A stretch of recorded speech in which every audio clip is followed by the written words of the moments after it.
Dougal, welcome, and Kudos in construction. Thank you very much. Good to be here. Fantastic. Let's start, as we always do, with a little bit about your background leading up to your current position. Okay, well, my first career is forestry. I'm a chartered forester.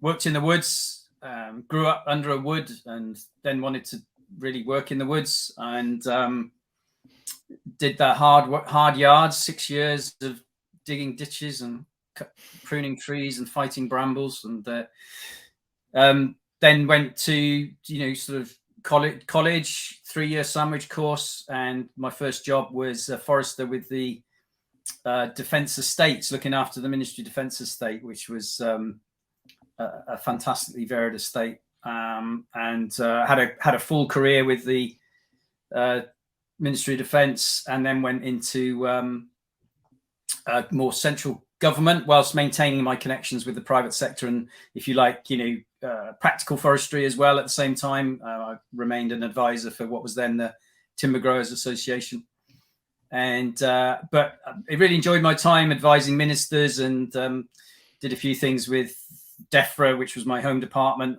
and set up the South Downs National Park, which is a real highlight. And then ran the regional government office in the southeast of England for government, which was all 10 departments, and then left in 2011 to sort of do more of a portfolio and do, not have to look over my shoulder at very, very senior civil servants, sort of not maybe happy with my entrepreneurial side of being a civil servant. And during that sort of period when I was sort of out on my own, if you like, I was approached to lead in setting up Grown in Britain, which is what keeps me mostly busy at the moment, amongst other things. I sit on a few boards and committees, but largely I'm pushing forward the development and growth of Grown in Britain. Fantastic. Really good transition into the next question, to be fair. But how did Grown in Britain come about? Can you just elaborate a bit more on that? Yeah, it was really interesting. We talk about it as a societal push, really, because there was a threat to sell off the public forest estate back in around, I think probably the first murmurings of it were possibly as early as 2010. The government wanted to slim down it was this sort of small government, big society type agenda. And somewhere in the sort of ideas list of what to maybe strip out of government influence was, why does the government own forests? The Forestry Commission, which was then not devolved to the nations, it was a sort of UK Forestry Commission. And the public got wind of this, and the sort of the silent middle classes of Britain marched upon London to say, hands off our forests.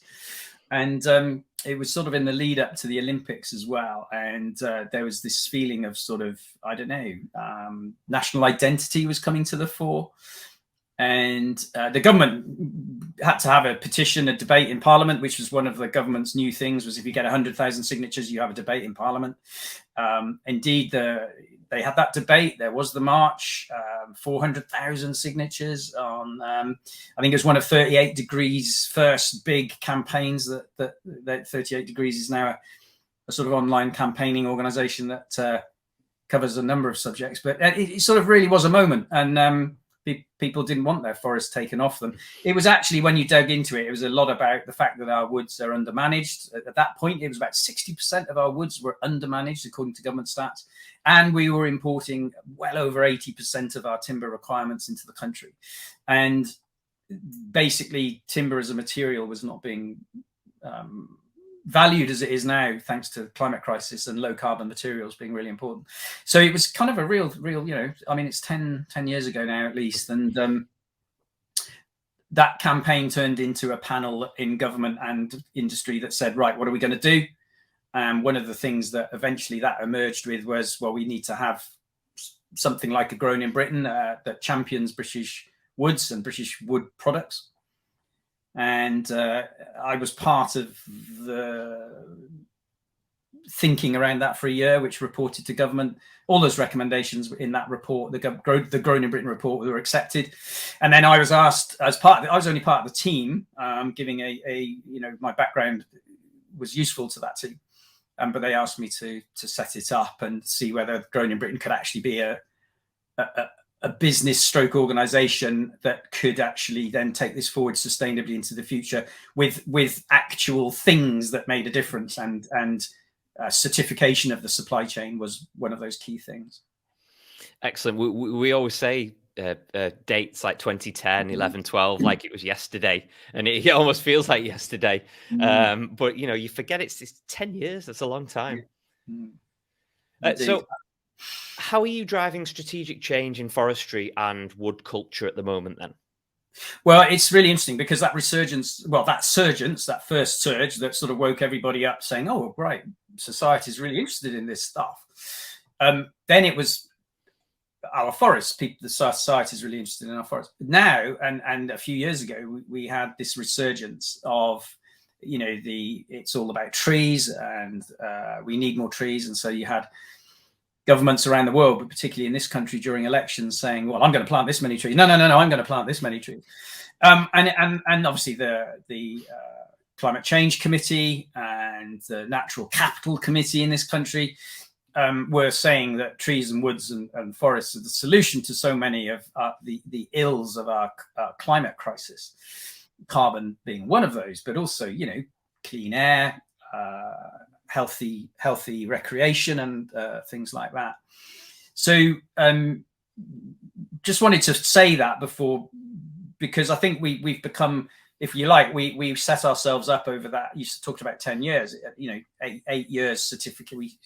We created a certification scheme for various forest products and product streams to enable more wood. Our woods into management are now down to, it's increased from only 6% not managed to now 40% not managed. A real switch during our activity, and I think that's where we make a difference now, is that we outspokenly, without hesitation, we say that woods should be managed unless they're really precious and they're special places that shouldn't have human intervention, which those areas are relatively rare and should absolutely be prized. But trees, woods, and forests have always been managed for products. And if you don't use the woods you've got on your doorstep, then you're going to import those fantastic carbon neutral products from halfway around the world, and you're going to have a huge timber miles carbon footprint to that. So the job's not done. We really, we now have hundreds of certificate holders. We have hundreds of thousands of hectares of certified Grown in Britain forest and land within our scheme, and we're growing as an organization, doing research and development as well to support supply chains. And so we now are servicing, if you like, our customers. We're a not-for-profit organization, but we need to grow and make a difference. So we feel emboldened again to actually step up to the plate for the planet and for people. And of course, there's this huge, post-COVID, post-Brexit societal need to have access to natural spaces, and then also for society and if you like, the economy to make the best of nature-based solutions to the climate crisis. And we are absolutely pivotal to that in what we do, and therefore, it feels like we're again taking a societal desire, need, through our work into making impact on the ground, and that's what we're doing. And it's such important work. It's so important, Peter. Sure, I completely get that. I'd just like to switch that round in terms of what you were saying there, because there's currently a huge focus on the environment, and I'm trying not to say these, the buzzword sustainability, which you've mentioned and stuff like that, and just focus on environmental impact. Yeah. How has that focus impacted what you do? Well, the thing is about those two words, environment and sustain. If you dig into what they mean a little bit, and I'm not going to accept your sort of put it to one side. I'm actually going to challenge you on that a little bit. So if you take sustainability as a three-legged stool, and it's society, the environment, and the economy. Okay, so that's how sustainability is paraphrased in its simplest form. And one of those is the environment. So if you talk about the environment, you're talking about something that might be at the expense of society, and it might be at the expense of the economy. I think that's, actually quite, I agree with you, because it's quite an old way of looking at it, I think, anyway, because how on earth can you separate those things? Well, actually, the economy has been separated from the environment for far too long by successive governments and countries around the world, because everyone talks about the economy as being growth, domestic product, growth being about how much money you can make, how much it costs you to make that money, where were you before and where are you going, and a trend upwards all the time. And actually, in terms of sustainability, you could argue that growth should be measured, much more sustainably, as in taking into account these. And I do think that there is a shift now where politicians might be waking up to what business is telling them. And what business is telling them is that you do need to build in environmental and societal measures and accounting into how you measure your performance. Now, in a business, that might be how you measure your green impact. And of course, carbon is the driver for that. So the fact that we are a promoter and a supporter and a champion for trees and forest products from those trees, woods and forests, means that we're actually the heart of what's considered and actually is globally and locally seen to be the biggest driver for change within the environment. So if you grow carbon and you grow timber products, you reduce the temperature of this planet over time, which is actually the target of everybody, as Glasgow showed. And the climate crisis isn't going to go away unless we actually do something about that, rather than just talk about it. Yeah, action. The environmental. To pick up your point about the environment, I think the job is to actually absolutely link these things together and show that if you can increase woodland cover, for instance, in a low woodland cover country like particularly England, but also UK compared to others, and you increase the amount of material you use from existing woodlands and make sure that the new woodlands are productive in the future for future generations, you really are storing up good legacy as opposed to storing up issues for the future. And of course, how do you replace oil-based products? How do you replace concrete and steel in construction if you don't have a sustainable alternative? So it may not answer your question, but these things are so intrinsically linked.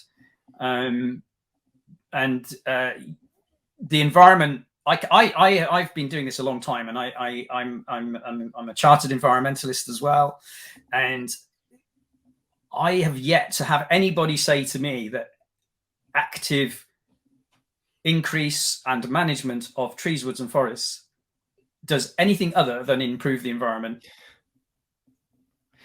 Yeah, I think you'd have to go a long way to challenge that. To be fair, I don't think anyone can argue. Well, I'll pick you up on that, Peter, because there are organisations that promote protection and preservation and conservation. There's significant charities in the UK, for instance, that would never show a chainsaw on their promotional activities to their hundreds of thousands, if not millions, of members of those charitable organizations. They would show something much fluffier than actual active management, because they feel that will maintain their charitable income. I really challenge that. I think that's because they know behind the scenes, as you say, no one would challenge it. They wouldn't scientifically challenge that if you thin a woodland and get sunlight to the forest floor, that flora and biomass grows and pollination is improved for the crops nearby, and the birds have places to nest and feed, and you have timber for building houses, and you have carbon embodied in. They wouldn't argue with that, but that's not what they would say to their thousands of charitable members. They would show a picture of, I don't know, an oyster catcher or a badger or a squirrel or a preserved woodland that's not actually being managed. Interesting. I mean, I suppose that's all perception and marketing in a way. and appealing to those people that you feel you'll appeal to by showing a squirrel or showing a chainsaw or showing the management and things like that. But I find it strange that it's almost it's the same goal at the end of the day. Yeah, it's two very, very, very different ways of getting to that end goal. Yeah, I think that you know, I'd like to think that you know, whilst I'm on the side of active management, but the very first thing I said was there are places you shouldn't touch. You know, I'd like to hear more of that honesty, if you like. If that's not honesty, is the wrong. Transparency is a better word. Where because these organisations have such influence. As it happens, I don't think it massively matters now because society has said, I want more trees and woods and forests, and I want more timber in my products. I like to buy what, you know, you can see this as forest products are being sold in even in supermarkets where, you know, people are buying wood products as opposed to plastic products. You know, you look at the switch from plastic to wooden earbuds or something like that, you know, or wooden pens or wooden toothbrushes, you know, or bamboo-based cups for coffee, paper-based cups as opposed to plastic. Actually, these those organisations that don't get it, it's almost irrelevant because society's overtaken them because it's basic understanding of what's actually good for the planet. So, and business is really, you know, at some point I'd like to talk to you about business because I think the biggest exciting thing, you know, we talked about politics there and political moves around, we're going to plant more trees, talk about society understanding the climate crisis and making personal decisions about what they procure in their own lives. But actually, I think one of the biggest drivers is what business can do. Okay, well, let's explore that a little bit further. So, I suppose this is Kudos in construction, and it's very much focused on the construction industry. But away from that, what can we do as businesses or individuals or households or just in general? What can we do to do things better in terms of forestry, wood, and timber? Yeah, I think that probably a lot of people feel maybe they feel they don't have the influence to make a difference because they might be an individual or a small business. They might feel they're not really, you know, going to have a big impact. I disagree entirely. You know, there are some well-known environmentalists who say it's all about what China does with its coal-fired power stations, and I'm going to have no influence here. I think that's bunkum. I think that everything is driven by decisions that individual people make ultimately, and it's not so much for me. It must be about I'm going to recycle that thing, or I'm going to change my car to something more. Yeah, it is of course all of those things. But I think it's about asking questions. I think it's about the supply chain. Individuals are intrinsically and businesses are intrinsically part of a supply chain. And businesses decide on their priorities based on what their customers tell them and what they say to them. Now, some businesses might say, well, this is selling really well. We'll carry on selling this really this product that's not so great for the environment because it's selling really well. But actually, if they get feedback that says, well, I actually want you to do something different. I want you to make something different for me. I want to buy something different or ask the question, could I ask you where you get your materials from? I'd like to buy that from you, but ask the question. And I think everybody has a real role to play in those supply chains. And I just don't think people ask enough questions. Perhaps they feel they can't make a difference because they're a small cog. But if you know, I mean, I'm a big believer in writing to the chief executive or writing to the, so if you just, it's dead easy to do. You know, you can drop a note on LinkedIn or you can drop a note on social media. You can find most people online and just drop a little email in and say, I really like your product, but I suspect it's, you know, it could be made from something different. Could, you know, in terms of wood forest products, we'd like people to say, I see you've got, you know, maybe it's got no certification. You say it's not certified. Where's this come from? If it's certified, you say, you know, I noticed it's got international certifications. You know, could you source more locally? And then, you know, and ultimately, obviously, we'd like people to say, you know, could that certification be grown in Britain? And I say could, not must. You know, we can't be self-sufficient in everything. But if you ask the question, I think it makes a difference. And I think I certainly feel better when I've asked the question. I often go in a business which has a sort of comments book at the front door. I'll always make a comment about ask the question, because I think those things are read. Yeah, I think business, they should be. It should be, and I think businesses listen to their customers. I think retail is a really good way of looking at that. You look at the big retail, the supermarkets.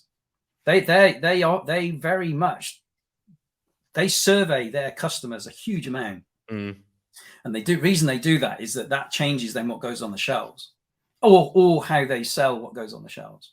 And you only have to look at food as a precursor to, say, forest products, on how localism is so important to people and food. I'm a huge advocate of standing up for the client, the customer, whoever it may be, and I don't think companies do that enough.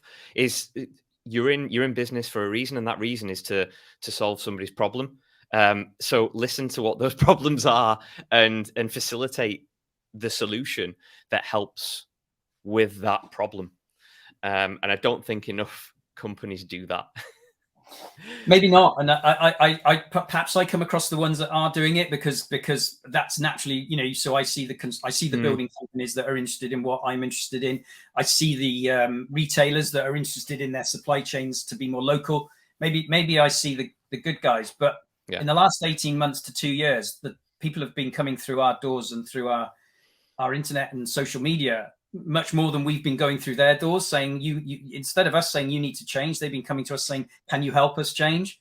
And okay, I'm not naive. That's customer driven. That's the likes of you asking the question. And that's my point. That's my point. We're seeing a reaction from industry, big industry, as a result of their customers, whether it's an individual or a small business in their supply chain. I mean, that's another thing. We've had big industry asking us questions because people who supply them have said, we'd like you to think about this. Now that's really interesting. Like reverse influence up the supply chain as opposed to down the supply chain. We're quite used to this sort of big brother telling their suppliers, this is the price, this is what you're going to give us, blah blah blah, a race to the bottom. But when a smaller supplier pushes the bigger client successfully, it's a race to the top. And that's I mean, I might be a bit, I don't think I am Roman. I'm seeing this. I'm seeing it from companies you might expect to see it from, but occasionally I see it from a company that comes real left field and you go, wow, that's really interesting that you're seeing this perhaps when you've got a reputation for hard-nosed business, but you're actually seeing this as bottom line. Therefore, that's the biggest influence for change, is when it's not driven by a chief exec with a particular passion or a shareholding that's got a particular kind of direction, but you're seeing it from a hard-nosed bottom line business that thinks it's going to sell more if it has a better local forest product certification supply chain. And we're starting to see that. Interesting. And all this is what's happening right now and into the future, which is really cool to talk to you about. But I just want to dig a little bit deeper into that kind of future vision, or what you feel the future holds for wood culture, or our relationship with timber and wood. Yeah, so it's so related to policy and practice and processes, and fortunately, because I think if it was left to emotion and culture, I think that it would be very, very sustainable, because people have always used timber forest products in their lives, going back through generations and centuries. It's part of us. I think it's part of the human psyche, if you like. It's built in. Unfortunately, in terms of volume and sustainable embodied products into things, it does relate to things like building regulations. It relates to processes of procurement for governments and businesses, etc., and also support mechanisms that come from government, if you like. So I'm slightly nervous of the future, because unless the right things are put in place, and these things are tedious and they take time, you might see a kind of a bit of a wave up and down of the future drive towards using more sustainable forest products in, say, construction or daily lives and products. This relates to, and because it relates to price, at the end of the day, people will also make decisions based on the cost of something. And in general terms, the cost of forest products is going up because you can't make it in a factory. You can't make it. You have to grow it, and to grow it, you need land. And land is one of those things they ain't making anymore. So, it's sort of, you've got a finite resource there. And if you put more trees and more woods onto land, wherever it is in the world, you're substituting something else. And you need to do that sustainably. So you're not substituting corrosively to the environment. And we all know things like palm oil, and obviously if you like, it's a stereotype, the tropical rainforest type of scenario, and deforestation, all these issues, and food security, But I actually think there's room for all of this in the future if we can get the policies and the processes right. I also think that carbon is still, I wish carbon wasn't such a driver sometimes for change, because it's a sort of defensive position, and it's about sort of offsetting. But actually, when you use a piece of wood and you put it into a structure, if you do it in the right way, it's almost got an endless life. I mean, for centuries. Pieces of wood can last literally for centuries. And so, but where is that rewarded? You tell me.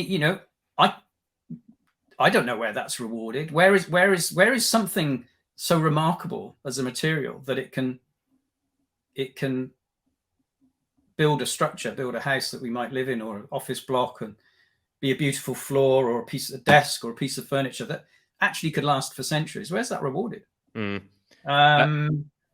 think that might be, from a construction perspective, it might be pre-build rather than post-build.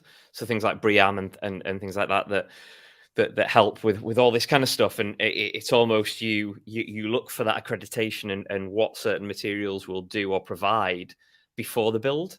But then after, there's this is my own opinion, but there's very little in terms of, well, that's been there for 50 years and it hasn't moved, it hasn't changed. And we don't see that. It's it's literally locking up carbon. So I think that processes and legislation and regulation has a part to play there. And you could see a scenario where there might be.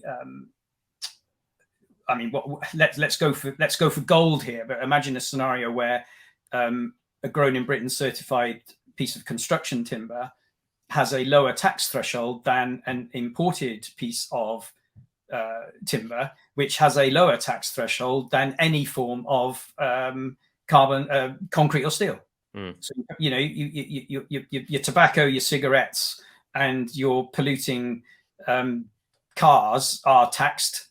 What about concrete and steel? And then you favour sustainably sourced forest products, and you then further favour local. Grown in, and if I was in Spain or Australia or Canada, I'd say the same thing. That you should, it's just like going to somewhere different and wanting to eat the local food. Sure. You just intrinsically know it's better for everybody involved. Yeah, fantastic. I think that's a really good way to start wrapping things up here. I just want to jump back to a previous point as a summarise, just to say what you've done. First of all, kudos in construction, and thank you very much for all you do for primarily the construction industry, but on a wider scale for forests and timber and wood. But one thing you said there in a previous answer was that you're not stupid enough to think that people are coming to you because they just want to come to you. There's been a step change, and that's been forced by either government or individuals or companies or whatever it might be. But the point being that they're coming to you, yeah, and you have to be there for them to come to you. So I just want to point that out to everybody listening and yourself, that that's the reason we wanted to pay kudos to you, and that's the reason that you're on the list for what you do and what you provide, and you've got that platform, or you provide that platform for people to come and get involved for the right reasons. So thank you very much for that. That's okay. Can I? And we are very much an open organisation, and we're very, very collegiate, and indeed we have ambassadors that work for us in construction. I mean, that do fantastic work across that sector as well as other sectors, and thankfully for that. Just wanted to point out a little bit towards our research and development, because whilst you probably, what comes across from me is a kind of a little bit of a kind of passionate, campaigning type approach, advocacy. But actually, we realise that people can't just switch necessarily to a homegrown product as opposed to an imported product, because they may not be available. So we actually, as well as being a core business, being certification, so that assurance and verification is there, which means people can switch and not have to sort of lower their assurance, if you like. We also carry out research and development into products that substitute imports. So whether it's thermally modified hardwoods, which we've developed from UK products, which is now, award-winning products in the sector that are going into construction. We've created hardwood, homegrown, cross-laminated panels for construction. The moment we've got a project looking at using ash and chestnut to create and build cabins and houses.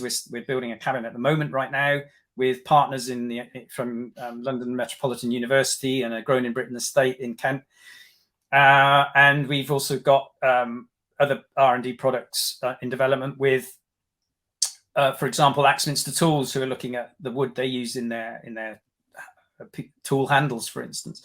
And it goes on. We've got other research and development, and I think that's really important that we do that, because it kind of puts our money where our mouth is. So we have a research and development fund, which I just want the listeners to this to also think of us as and come to us for. And also, if you want to support us in that would be really important as collaborators. If you've got a product you want to put in somewhere that you don't want to bring from halfway around the world, that's made out of timber, and we could make it here, then talk to us. We feel it's so fundamental to be able to not just shout but do, and enable others to then say, okay, then this is possible. So I'd just like to open our doors to that one as well, Peter, if that's okay. Absolutely, 100%. Final word from me, Dougal. Thank you so much for joining me today. It's been a pleasure talking to you.